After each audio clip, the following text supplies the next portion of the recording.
Hello, my name is Milan Pap.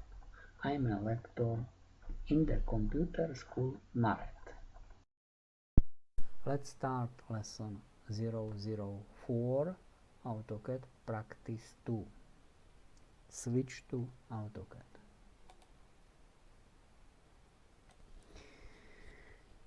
Drawing a line with Cartesian and polar coordinates. Practical.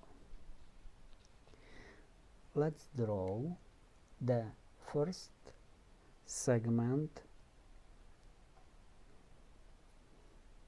First of all, we must choose command line from menu